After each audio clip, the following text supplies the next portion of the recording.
Hi, everybody, and welcome to this exciting episode of the Next Level Women podcast. I am so thrilled and grateful because I have two incredible women on the show today, and I really cannot wait to dive in. I have Sandy and Talia. Welcome to the show, both of you. Hello. Hello. Okay, so I'm going to start with introduction. I want you to introduce yourself and tell us what you do. I'll start with you, Talia, and then we'll go to Sandy. So I'm Talia, and I run a conversion optimization agency called GetUplift. We help brands optimize their websites and their customer journeys using psychology and emotion. I'm a keynote speaker. I speak all over the world. I do workshops, and I recently wrote a book called Emotional Targeting, and it came out 6 months ago, which is crazy, crazy, crazy how time's gone by. And it's been an incredible journey. That's really me. Wow. Congratulations on your book, first of all, because I know that's no mean feat to have a published book. I am really intrigued by your work, what you do to help. Because the reason I'm intrigued, because I know that people buy based on human psychology. I know there's a whole world around human psychology and what makes people buy. So I'm gonna be asking very curious questions because I know people listening right now are gonna be like, tell me exactly what I have to do so that people buy using human psychology. So thank you so much for being on the show today. Over to you, Sandy. Hello, everybody. My name is Sandy Osei.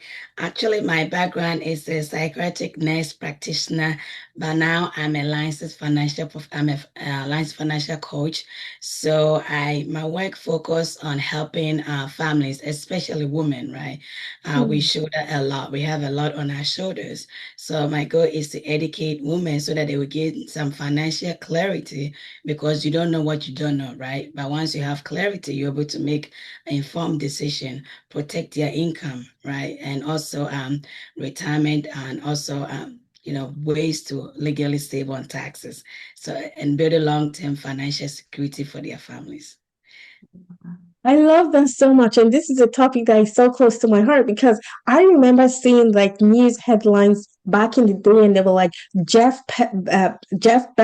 Bezos only pays $1,000 in taxes. And I'm like, how is it possible that Yeah, these incredibly wealthy people pay so little tax and me, I'm paying like 15%, 20% of my income in taxes. So I love that you said that. And we're going to dive into all of the things because I love my country, but I don't really enjoy paying taxes, right? It's something I have to do, but yes. I don't enjoy paying taxes. That's So I perfect am for your so honesty.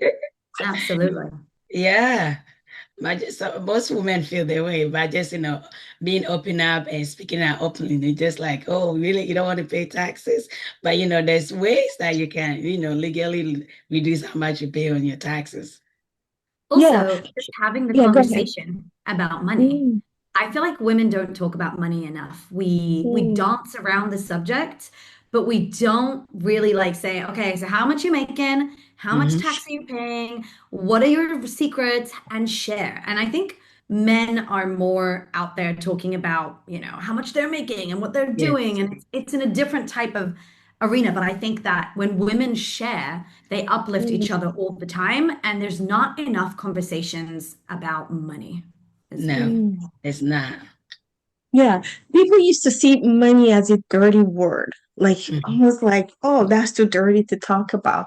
And someone gave an analogy a couple of weeks ago, and I found it very, very interesting. And she said, if you were looking to get healthy or healthier, you wouldn't say, oh, I want to get healthy, but I don't want to be too healthy. But when it Yes. comes to money, people say, "Oh, I want to have money, but I don't want to be too wealthy." It's Rich. almost like being too wealthy is a bad thing, and she's like, "No, it's Yeah. not a bad thing." So I love that so much, and we're gonna dive into all of those topics today. So I want to go to Talia. Tell us about your entrepreneurship journey. How did you get to this point of success? Because before we hit the record button, we were chit chatting, and you mentioned that you have teams all over the world. So how did you grow your business to this level? I would love to sit here and say I have a bulletproof framework and here's how I did it. Here are my 10 steps. Honestly, I started my business when I was pregnant with my first kid. I was working full time at a startup, and I felt like it's now or never. Like I have to do it, which honestly is usually like the opposite of what people do. Where you get pregnant, you want financial stability, you stay in your job. But for me, it's now or never. So everything I've done in my business has always been around gut feeling.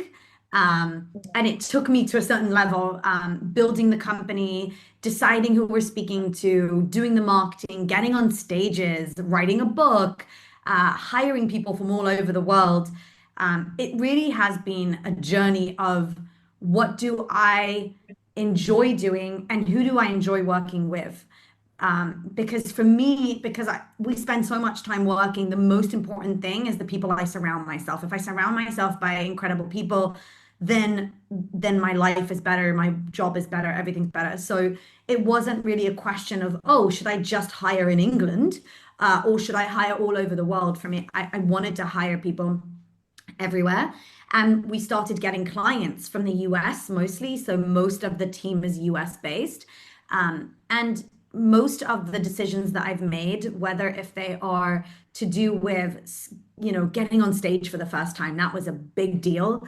And, flying halfway across the world to get on the stage, or pitching clients, or even building my own methodology and framework, which is very different than the industry that I'm in, that is very numbers driven. Mine is all based on psychology and emotion and understanding customers. All of that, I would say, is just me bringing myself into the business and probably listening less to what everyone else was saying I should do. I love that so much, especially at the beginning when you talked about gut feeling. And that's how I have grown my business as well. Listening to my gut and allowing God, I call him God, to guide me through. I am really fascinated by like the success you've created for yourself, especially as a woman, right? So I want to know, was there any limiting beliefs that came up for you when you went on this venture? And did you always have it in your mind to grow a successful business, or were you just like, oh, I'm going to see what works, and then the success just came? Talk us through that. So I think, like many, I have what I want it to be. I have a lot of aspirations and I have ideas of where I want the business to go, but I didn't always feel confident about it. And as an entrepreneur, shit hits the fan so many Yeah. times. Sorry. Like so Yeah. many things happen, right? Like you start out really well and then everything's terrible and then it's good again. And you go through this like roller coaster, of emotions. And I think, growing up, my dad was an like a solopreneur who ran his own business. So, and I really looked up to him. So I think I always knew I wanted to run my own business, but I was very scared to do it. And I never really went for it until I was pregnant. And I kind of felt, because I had this belief that like, oh, when you become a mom, that's it. Like, end, end of it. So for me, it was like, I have to do it now, or I'll never be able to be an entrepreneur and run my own business. So for me, it took time to get there. But yeah, it was honestly more of like, this is something I've always wanted to do. And I had to put aside the beliefs of like, this is what kind of mother I'm going to be. This is what kind of manager I'm going to be. This is what kind of business I'm just going to build it in the best way possible that fits my life, and hopefully succeed. Awesome. I love that so much. And listeners, I want you to take away from what Talia just said. She was afraid. So there was fear involved. So if you're listening right now and you are afraid, congratulations, you're on the right path, right? Because look at Talia, look at where she is today. She was afraid, she took action, and she created success for herself. So thank you so much, Talia, for that. I'm going to go to Sandy. Sandy, tell us about your entrepreneurship journey. How did you get to the level where you are today in your business? So My passion comes from a personal experience and story. As 3 years ago, my father suffered multiple stroke, not one, but multiple. And because of that, he became very impulsive. He had what we call the vascular dementia. I don't know if anybody know. It affects a part of your brain that and he's very like his memory was very bad, short-term memory loss. So we did everything we could, right, to take care of him. And we had to deal with the financial stress that is associated with that, not the also the emotional part of it, because mind you, he was a healthy man working, doing what that he needs to do to take care of his family. But once all that happened, he couldn't work anymore. So he was falling a lot, right? You tell him, Daddy, do not get up without help. As soon as you tell him, he forget right away. So he will hit his head. So what come down is he needs one-on-one caregiver. So we try. We apply for Medicaid for him. We couldn't he didn't get approved because by that time, even though he was not working, he was disabled, but the government said like my mom was also working. They put that into consideration. So he got denied. So the long story short, we had to sadly send him back home because he did not have any income protection in place. We worked so hard, but I noticed that we don't have the shield to protect an income in an event that we are long term, not like, a week or so sick, but when we are critical or chronically ill, we need that protection. So this is not what we want. That's not the care the care that he's getting is not what we want, right? We would love to have him here with us, but it's just the sad truth. And around that same time too, my very dear friend, we went to nursing school together. She was also doing great. She's also a nurse practitioner. She also had a little baby. She was very excited, but her moment of joy turned into sadness because while she was breastfeeding her little boy, the boy would scream and he was like throwing up. And it turned out that she had breast cancer. Thankfully, the boy was okay, right? He did not get the cancer. Yeah.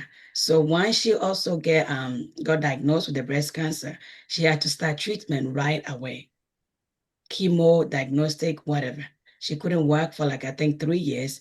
And she also unfortunately had to send her little boy back home. She had to rely on friends and family for financial support.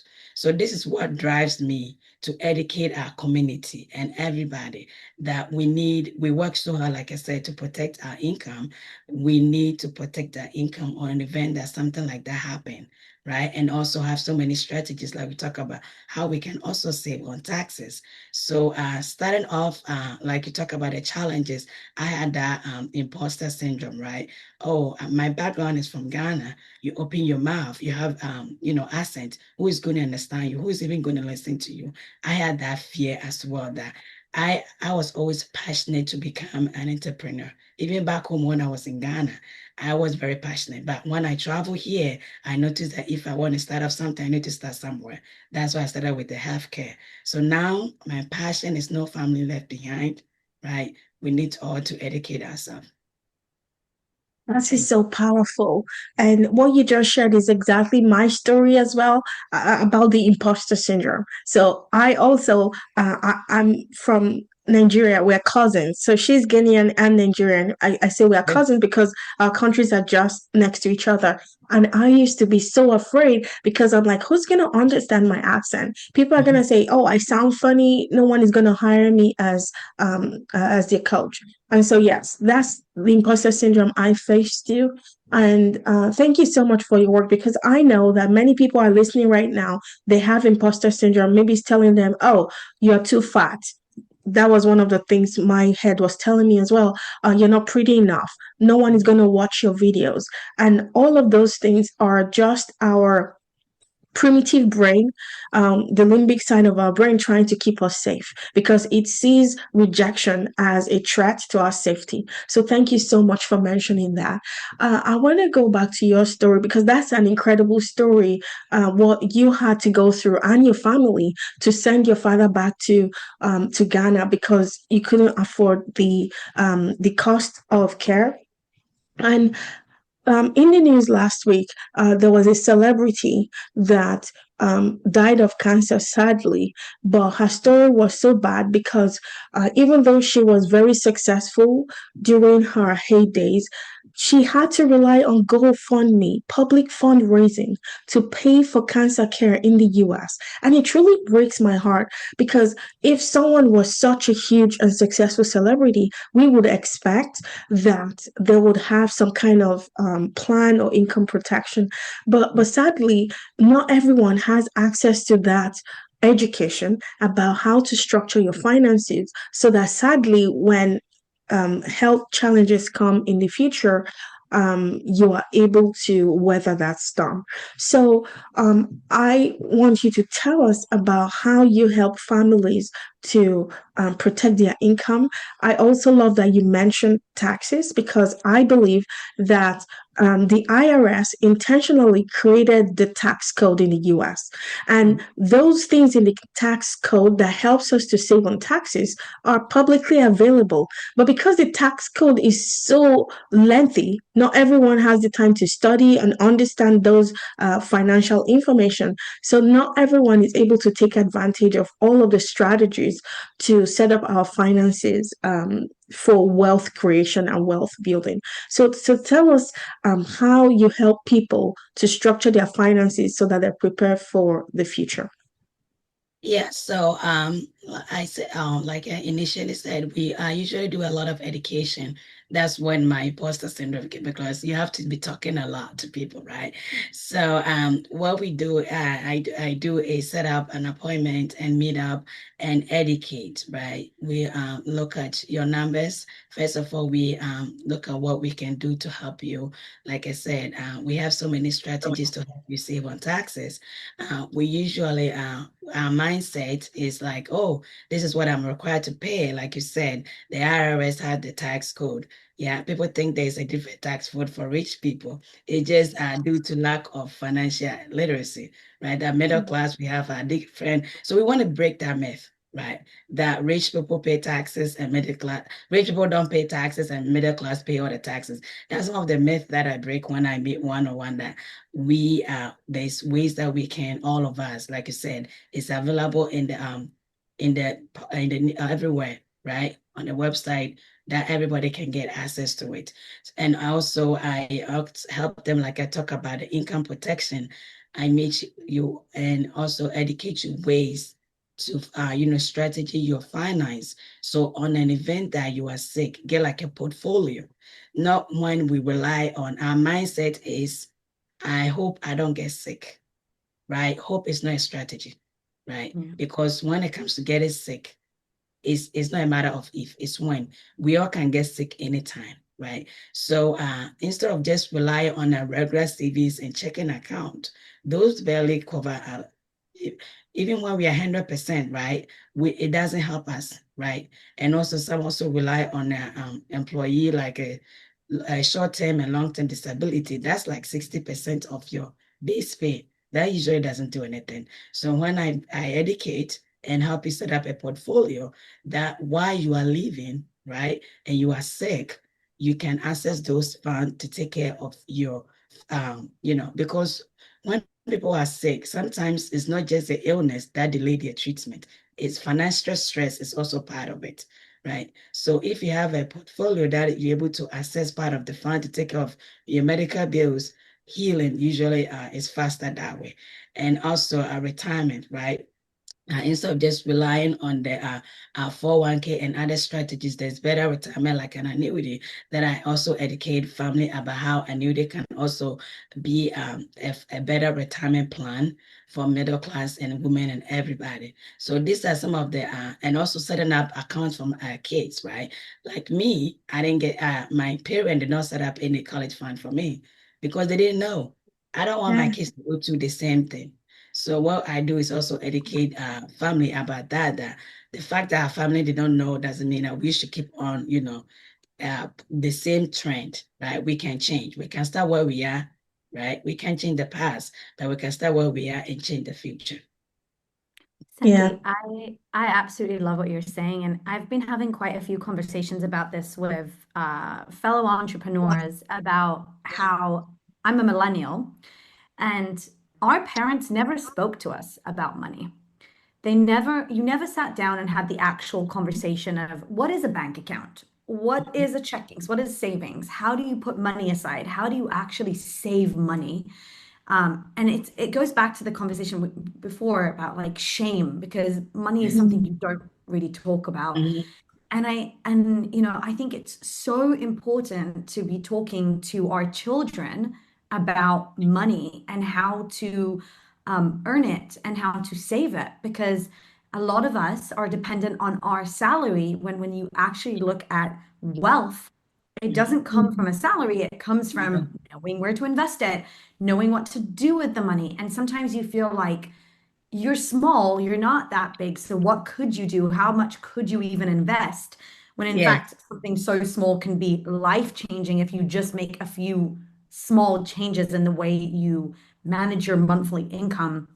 And I just wanted to say that I love that you're doing this, because it's sorely missed. There's not enough conversation about this anywhere.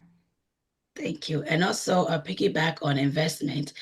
I also educate our community about different strategy of investment. We are used to fixed environment.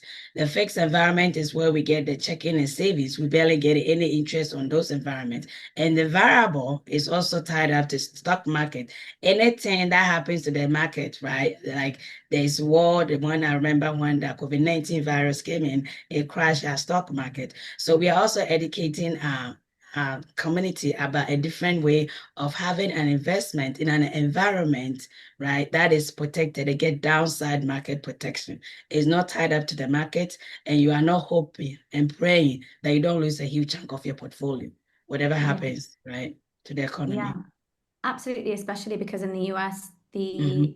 having any kind of social security, Hmm. actual, like it doesn't even have to be a disaster. It can be as simple as falling down the stairs and Yes. you're out of a job for a year because you broke something or you've injured yourself. And it's alarming at how much the country doesn't do much for any social benefits, but there's also no education around how to take care of yourself in case this happens. And I know so many people that don't have any health insurance and like do not have any plans that can help them in case of the smallest things happen, and not to mention the largest big things like you were mentioning before. Yes. Yeah, So, thank you. Yeah, go ahead. yeah, it's just it's side of the story, right? Like I was talking about, we always we want to like use hope. Like, I hope this doesn't happen to me. I hope you could be very healthy and just going to, like you said, you could fall or go to a very bad motor vehicle. And things like a child can do, like feeding yourself, yeah, transferring, walking, your control your bounce, something that you can do, right? So, like you said, we want to rely on what we've had, but that has never worked. It has never worked. That's why it's a critical and chronic illness is number one cause of poverty. People think it's, filing bankruptcy, but that's not the case. Yeah, as you were just speaking, I was going on my Instagram from 2024. I did a post. It said a third of millionaires in America never earned $100,000 income. So a third of millionaires never earned $100,000 in income. So to your point, Talia, that it is what we do with what we have. So imagine that a third of all millionaires in the US earn less than six figures in salary. But because they invested in a great way, like the strategy Sandy was talking about, that's how they've been able to grow their wealth to millions of dollars. And I personally, my exposure to money was from fear. So you said our parents never talked about money. Mine, we were so afraid because money was all about my daddy being hounded by people he had borrowed money from, or the landlord coming to knock on our door and my daddy hiding away. So I grew up with this idea that money is something to be afraid of. So is one of the limiting beliefs I had to overcome to start to see money as a good thing. So thank you so much for that. And I just wanted to mention that a very close friend of mine in the US was diagnosed with cancer about 8 months ago. And he said that one of the medication cost $2,000 per week. Oh, wow. Yeah. Like, I'm like, oh my gosh.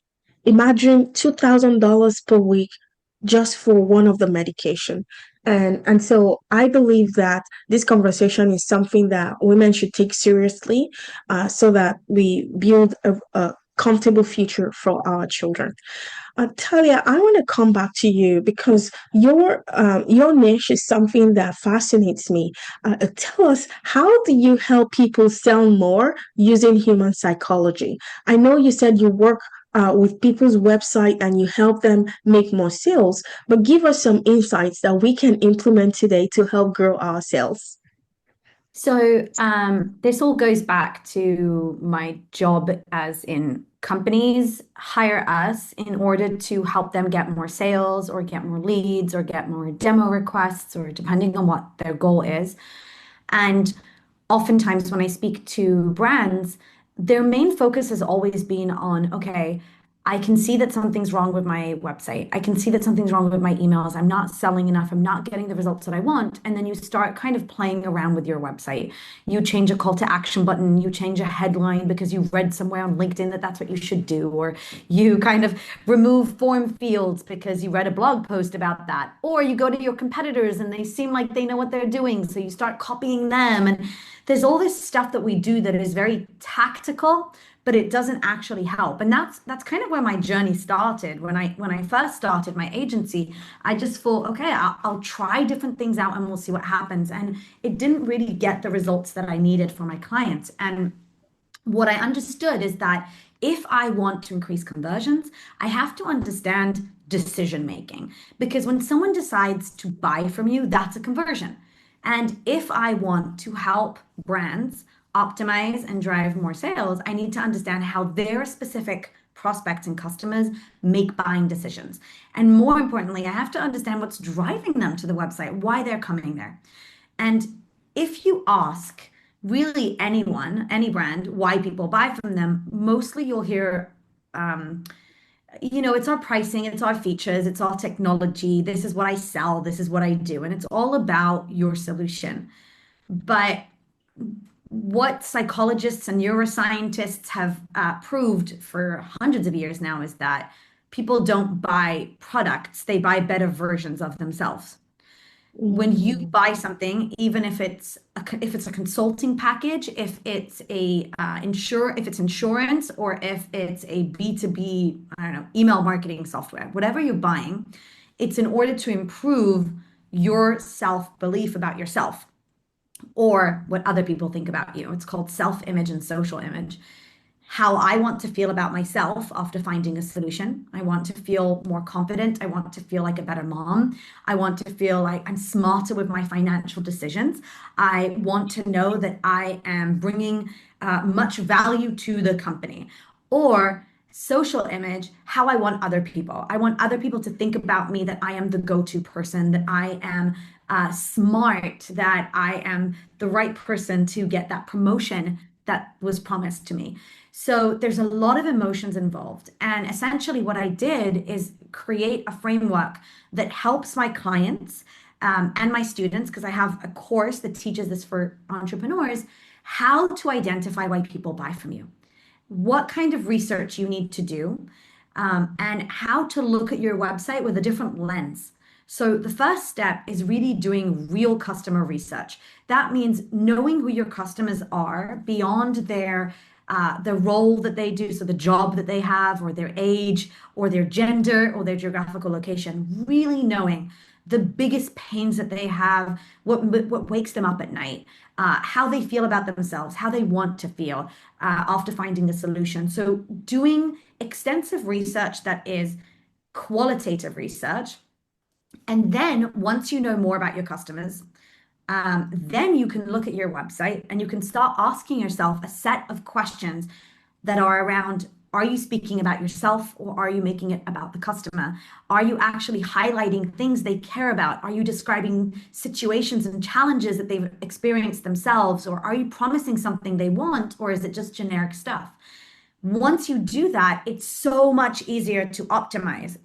It's a lot easier to see what's not working because you now know your customers for real, not their demographics, but you understand their emotional state, you understand what they're looking for, and you can provide a better experience for them by writing better copy, by creating better messaging, by using the right visuals and images.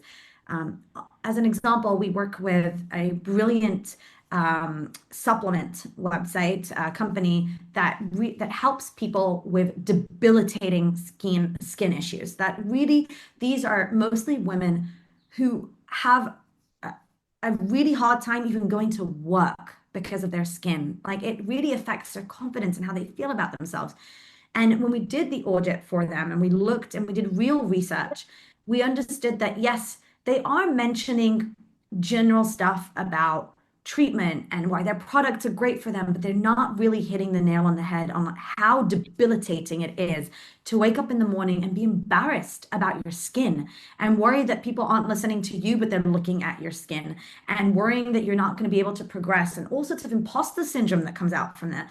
So by understanding this, it helped us start optimizing their website and using better messaging and better stories and communicating even better testimonials and social proof and showing real women.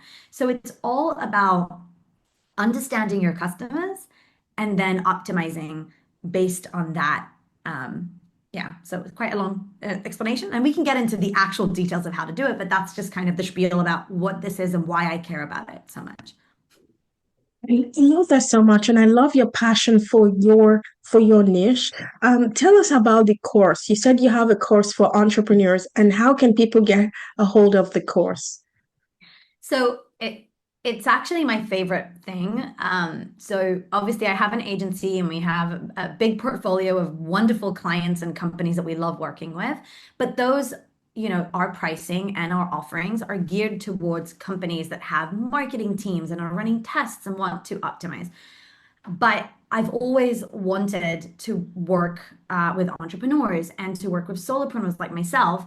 And so the first thing I actually did before even taking on any clients was create a course. So I took everything from my framework and I created a step-by-step course that teaches entrepreneurs and founders how to do all of this themselves without spending tens of thousands of dollars and hiring consultants and agencies, how to do the actual research yourself, how to audit your website in a way that really helps you understand what's not working, and then how to write copy, how to create design that creates and drives more conversions. So a lot of my students are a psychologist, a yoga instructor, a baker, a dietitian, a physician who works with different people from all over the world. And I love that because we have monthly coaching calls and I get on a call with them and everyone kind of shares what they're working on and we review pages together and talk about what makes sense and what doesn't and kind of give advice. And it's so much fun. It's not that I don't enjoy working with my clients, of course I do, but it's different. There's a bigger impact when you're working with that one person who wears all the hats, who's also doing the sales, who's also doing the marketing. They're also sweeping up the office. It's fun. I get really energized from it and kind of helping people succeed. Awesome. And is there a website for people to go check out the course? Oh, yes, it's at taliawolf.com. The course is called Emotion Cells. And it's pretty cool. I like it. Awesome. So, listeners, I'm gonna grab that and put it in the show notes. So you have the link to the course in the show notes. Thank you so much, Talia, for that. I am definitely going to check it out because I am fascinated by using human psychology to make more sales and have more impact in the world. So, thank you so much for that. I want That's to go amazing. to selling. Go ahead, Sandy. I said that's amazing, Talia. Yeah. Thank you. I do want to say that I think the reason I'm also very passionate about it is because most of this industry that I'm in is very numbers oriented and data oriented, and it's all about selling, selling, selling. So, how do you increase conversions? For me, what I love about this framework is that you're not just trying to make more money, but your goal is to create a better experience for people. Because when someone's coming to your website, they're trying to solve a problem. And it is extremely frustrating to be searching the web for a problem, for a solution to your problem, and everyone looks the same and says the same. And there's no way to differentiate and know, is this for me? Is it not? So when you do this work, you're not only obviously getting more results and more sales, but you're creating a better experience and you're solving more people's problems. So I think that's why I'm kind of passionate about it the most. Yeah, love that so much. And it kind of makes a difference, right? When we're passionate about our work, it makes a difference in how we show up. It makes a difference in the confidence we emanate to the world. And it just makes life a lot more enjoyable when we love the job we do. So thank you so much for sharing your passion with us. I want to go to Sandy.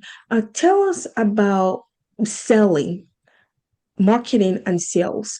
How have you done the mindset work to get to where you are today that you are able to market yourself and make sales? The reason I ask is because so many women struggle mentally with the concept of asking for money. Well, my coach says we're not asking for money because we're actually delivering a service, right, in exchange for money. But I know many women struggle with that part, with getting paid for their services. So tell us about your experience.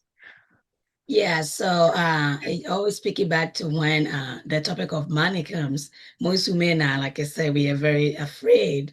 We don't want to talk about it. And going back home in Ghana, men are supposed to be the authority. They are supposed to be put food on the table, right? They are supposed to be the one handling money, taking care of everything.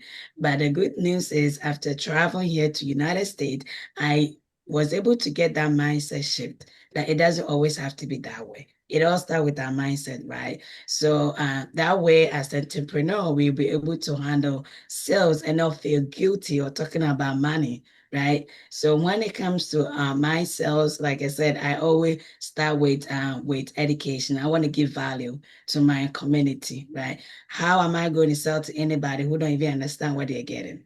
Because after educating, I've noticed a lot of people even have some kind of financial strategy in place, but they don't understand it. They just keep, paying for something that they don't even see the value of it, just because they were supposed this, they were being told to do, right? So that's why I value and I'm passionate about education. So I do live weekly workshop to provide value and educate, right? So that whatever hidden, everything that we don't want to talk about, a safe environment, women, we can talk about money.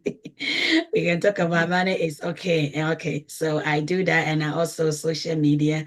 I collaborate with some other women, right? So that we can share value with each other, give referrals. Women supporting each other is way better than also just doing this by yourself.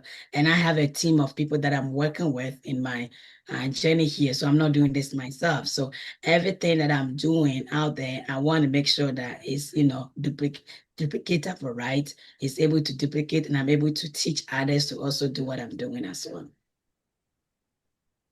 That's incredible. So someone is listening right now and you're like, oh, I want to explore working with Sandy so I can have all of these financial strategies in place.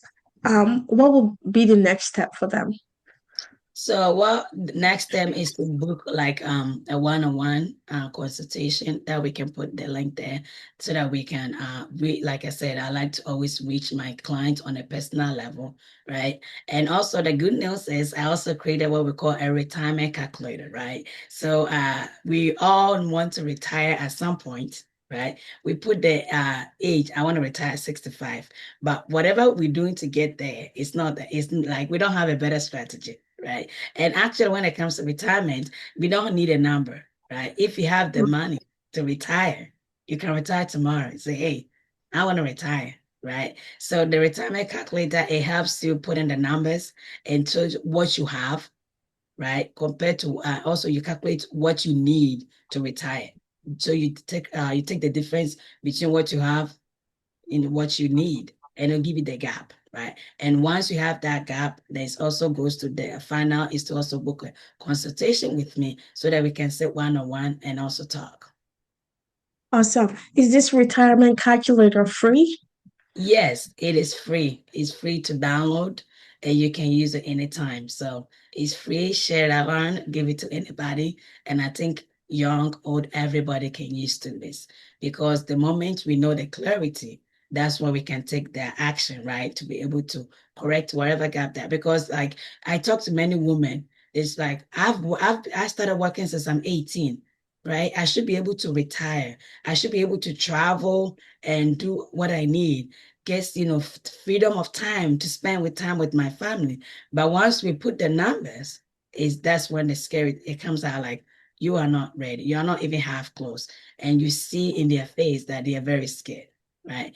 But either you can panic or take an action, and that's when I come in, right? Help you so that you are not panicking. Like it's better that you know so that you can take what the better action moving forward, so that you can have a better strategy moving forward, not just sitting there and hoping, hoping is not hope is not a strategy. Praying, right? We want to pray, but you want to help yourself as well. You need to have something in place that will help you.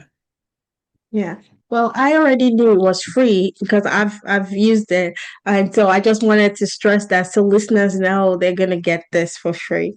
Thank you Yes, so thank much, you. Sandy. So Mhm. I'm gonna get the link. It's gonna be in the show notes so people can take advantage of that. Thank you. Talia, I want you to tell me how did you learn the skill of selling, right? When you started your business, how did you get to the point where you could ask for thousands of dollars and get paid thousands of dollars? Because especially if someone is in a 9 to 5 job, their brains may not be able to compute how they can get to the point where people pay them thousands of dollars. So I want you to tell us how you were able to achieve that. First, I will say that it was a very long journey. Um, I, there's all those posts about like, leave your job, leave everything, start tomorrow, demand $10,000 and someone will pay you. And I'm like, that's not how real life works. Real life does not work like that. It takes time Mm, to get, from me, it took time to get the confidence for it. At first, I would ask for much less than what we were worth, because I thought that, I couldn't possibly ask for it. One trick that my dad taught me that I have always loved, and I go back to whenever I am a little concerned about sales or leads or pipeline, and I'm thinking about raising my prices. He told me to take the next 3 sales calls with the goal to get a no. Your goal is to give them a price where they say, this is too expensive. That is the goal of the call. And you go in with the mindset of, I'm not going to close. I am practicing now to say that this is how much we charge. And you know that it's not going to work and that they're going to say no. I will say that one time out of 3, they say yes, which is when you're like, oh my God, okay, I can charge that. But that's not the goal. The goal is to kind of practice, right? So mm, for me, like I had a set of clients that I was like, okay, I feel like I can do this. It was only me at the beginning, right? I can do this. I'm okay. And then I said, okay, I've got a few leads. Let's practice. And I would go in and say, I'm going to ask for, I don't know, $1,000 more, $2,000, $3,000 more. And I know they're going to say no, but that's okay. I'm just flexing this muscle, like going to the mm, gym. And that's how I used to do it. And I would go into the calls and expect to be told no. And now, by the way, these days, if I get on a sales call and someone says to me, okay, I'm like, that was not high enough. Because you're mm, supposed to have a reaction of like, okay, okay. Like when someone says to me, you are expensive, that to me is like, okay, so let me explain my value and let me explain mm. why we cost the way we do. But that is it's a muscle that you have to train. And I wish I could just say like, oh, it came naturally. I'm so good. But it doesn't. It doesn't. Wow, that's such an incredible story. And I remember a coach I hired one time, he said the same thing to me. He said, my goal every week was to go get 10 no's, to get 10 people to say no to me. And that exercise really reshaped my relationship with rejection. And now I embrace rejection. I'm like, yeah, bring it, bring it. Bring it on. So Yes, thank you. definitely. I actually Yeah. read a book that's Go for the No. Because Mm, when I started this business, I was so passionate. I want to help everybody. I want to help everybody so fast and so quickly. So then the reality hit that you book an appointment, people won't show up. So mm, I was feeling so defeated, right? When they don't show up, they are not like, they also say no. So then after reading that book, I was a mindset training, right? I had to train my brain to be, yeah, go for the no instead of go for the yes. So I feel like everybody, we all have to deal with that at some point in our yeah. business. Yeah, that's an incredible point, Sandy, because I feel like as women, we tend to take rejection personally. We tend to think when people say no, they are saying no to us. And so that mindset work to kind of rewire our brains to say no, they are not rejecting me, they are rejecting the offer, and that's okay. Thank you so much for sharing that. Were you gonna say something, Talia? I was just going to say that when you were saying that like about rejecting me, it's so true. And I it kind of sparked this memory for me where just a few weeks ago I was on a sales call with a team and I really wanted to land this client.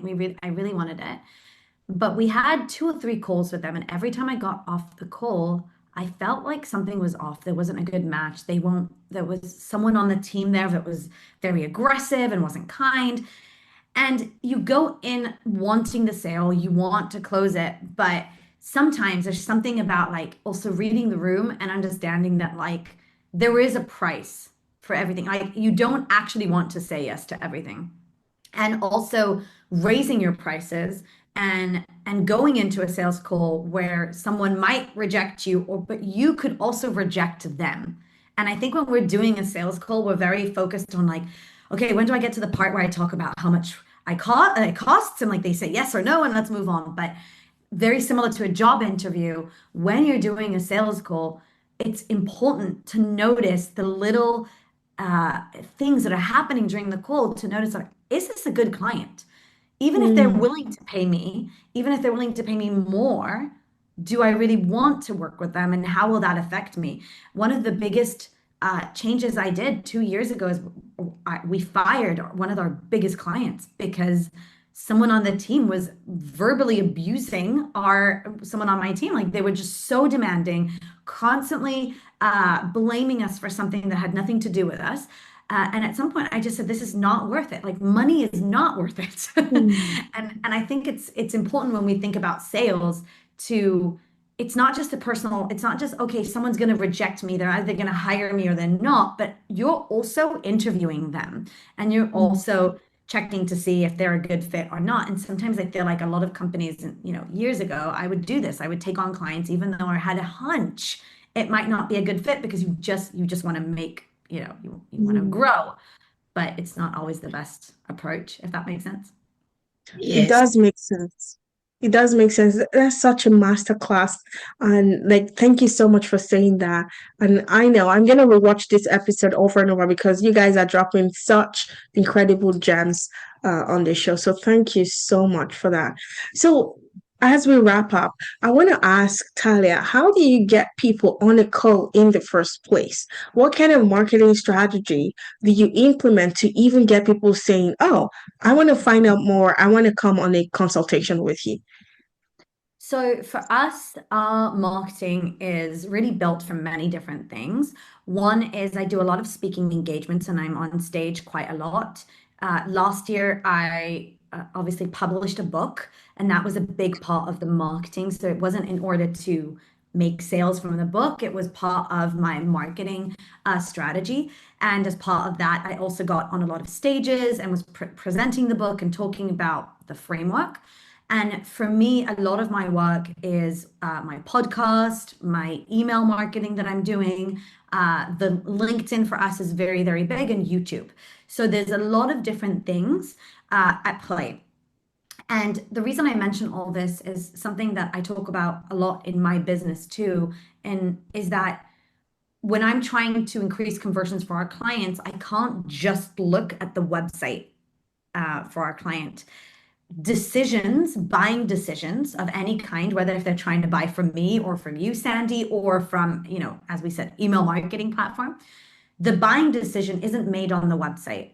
In the past year, especially since AI has accelerated, most of our decisions to buy something online or not are being done off the website. People go to a website and they look at you and they say, okay, pricing is okay. You have more or less what you want, what I need. But now how do I trust you?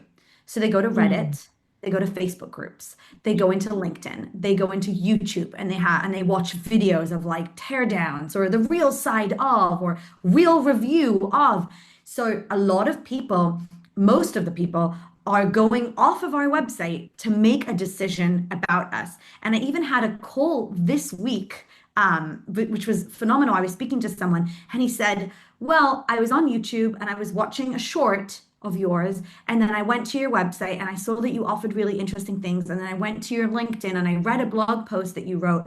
And then I saw an email from you. So he was describing like all this customer journey. What we love to think of customer journeys like this, right? We love to think about like, oh, we start here and then they move until they convert. But that's not what the customer journey is like anymore. So when you're thinking about marketing, for me, for my business or your business or anyone, it always has to be about on and off your website. You have to know where your prospects are spending their time, what podcasts they're listening to, what webinars they're watching, what blogs they're reading. And that's where you want to do your marketing.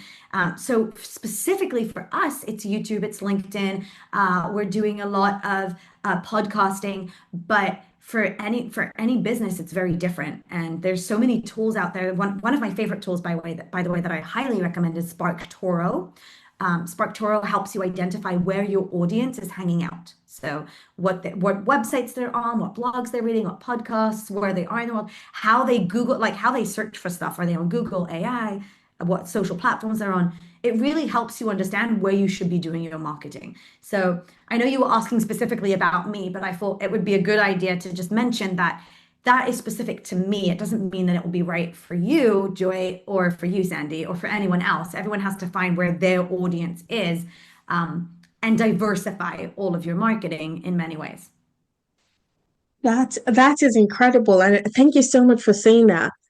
Because I feel like when my audience hears it from me, they think I'm making things up, right? So last week I did a post on LinkedIn about Google's 7-11-4 rule, which says well, Google's research found that for people to trust you enough to buy high ticket, they need 7 hours of content on 11 different touch points. So when you talked about this person saying they went to your LinkedIn, your YouTube, your TikTok, right? So 11 different touch points. And then Wow. on four Yeah. different platforms. So when you said, I'm like, oh my gosh, thank you so much, Talia, for saying this. I So need yeah, so you have to send me that research. yeah. I'm just frantically typing to myself, 7 hours of content, 11 different touch points. I'm like, I need to see this. Okay. Yeah. So it's called Google's 7-11-4 rule. That's the name of the rule. Like incredible. And it's incredible that you didn't even know about this research and you just explained exactly how it works. So thank you so much for that. I can see you're going on Google and you're I searching. was like, okay. Oh yeah, I found it. Okay. You Cool. found it? Yes. I love this. Okay, great. Awesome. Okay. So Talia, tell us about your book. Where can we buy your book? Is it available on Amazon or do we have to order from your website? It is available on Amazon. It's right over there too. I can show it to you. Yes. This is my book. It also Ooh. has a whole different story because at first when I made the book, it looked completely different. I don't know if I have it here. Yes. Sorry. Okay. This was the original cover. And then someone said, this looks like every other business book, and everyone does this. And then I was like, okay, I love comic books and I'm going to go all in on comic books. And the whole design of the book is based on that, with all sorts of quotes from my favorite comic books and heroes. But okay, sorry, to the question.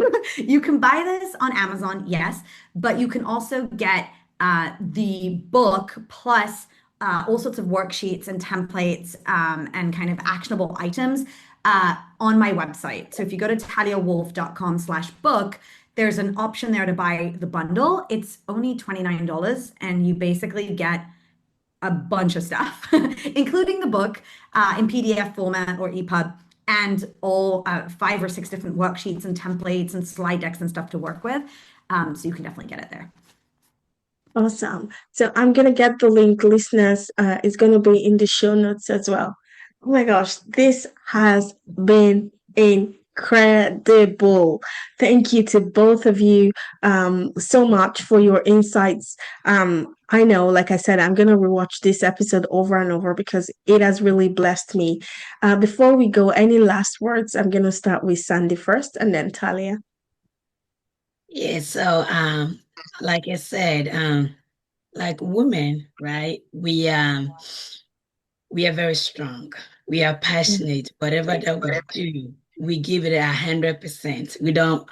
This is why this came up in our conversation.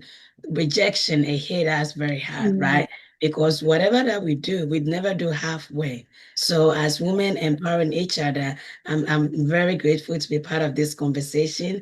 And moving forward, I want each one of us women to be able to be open, able to discuss about money, right? Talk about financing and put in some do not procrastinate, right? Some people say ignorance, it doesn't necessarily mean you didn't know. It means you knew but you didn't take an action, right? So like Joy was talking about the celebrity who GoFundMe that they have to set up. One of my goal is to defund GoFundMe, right? No more GoFundMe. That's an Yes, incredible let's all goal. have a strategy together so that we don't have to rely on public assistance. People will just go there and just not even donate, but whatever they're going to say about you, you hear about it, it's just going to deteriorate your health condition. So as women in our community, we all need to have better income protection, right? Have a better retirement plan in, set up some account for our kids, right? Use legal strategies to save on taxes, right? Because getting sick is a matter of if, right? It's a matter of when, not if. It can happen anytime. So let's do better and let's educate and empower each other. I wow. love That's incredible. Thank you so, so much, Sandy. I can so relate to everything you said. Thank you. Over to you, Yeah. Talia. My parting words are about establishing a crew. The best thing I ever did for myself and for my business was create a group of strong, independent women. We are 10 women who have been supporting each other for over 10 years now, helping each other build our businesses, talking about money, talking about life, talking about really sharing contracts. Some of us are actually competitors with each other, and it doesn't matter because we share what we do, how we do it. We share when we are invited to speak, we share how much we're being paid or what they're paying or not. We share everything.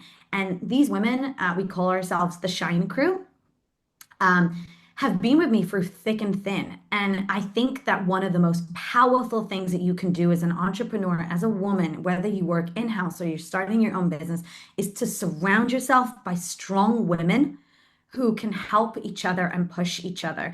I would not be where I am today without this group. And I feel like everyone should have their own Shine Crew. So if there's one thing I would love for every woman listening to this today is to establish and create their own Shine Crew. Thank you. Wow. Thank you Yes. so much. That is profound and sage advice. Sage advice. So Talia, I'm on your website. I clicked on the link that says book, but every time I click, it's taking me back to Amazon. So yeah. Yeah. So So yes, you're right, because right now it's going there. If you want to get the bundle, you could probably scroll to, no, it's not there. She removed it. Hold on, I will get you the right link. Okay. Okay, and also talking about link, I'm having a free workshop right on March 21st at 5 p.m. Eastern time. So we share the link so that you can register and we can meet and educate each other and empower ourselves. Yes. So March 21st as well as March 28th, right? Yes, yes. Yeah, the 28th is the workshop we're doing together, and the Yeah. 21st is the one happening solo. So I'm gonna grab those two links. So please send me those two links. They're gonna be in the show notes. And you run workshops regularly. So even if someone is listening to this in the future, they can still go on your website, click on the workshop link, and then they'll get access to the live workshop you're running at the time. Yes, definitely. I do this weekly. Weekly. I'm Incredible. gonna go check that out now. Yes. So Talia, when you get the link, oh, you already have. Okay. I just sent it. All right. I will Yes, check it out. unfortunately, I'm getting an alert. I might have assignment in a few minutes, so please excuse me if I have to log off. Okay. All right. So But we're gonna let you go. And I'm wishing you well. That you stay safe in Israel, and I'm praying that the wars all over the world end, so we can kind of get back to love. I know my parents have been praying for peace since I was a child, and I've kind of given up hope, but somehow I still want to hold on to hope that somehow we find our way back to love and peace as humanity. So you thank should you keep both that. so much. Be You should safe. keep that. Be Thank safe. you very And much. What Thank did you prayers. you. say? Bye. Bye.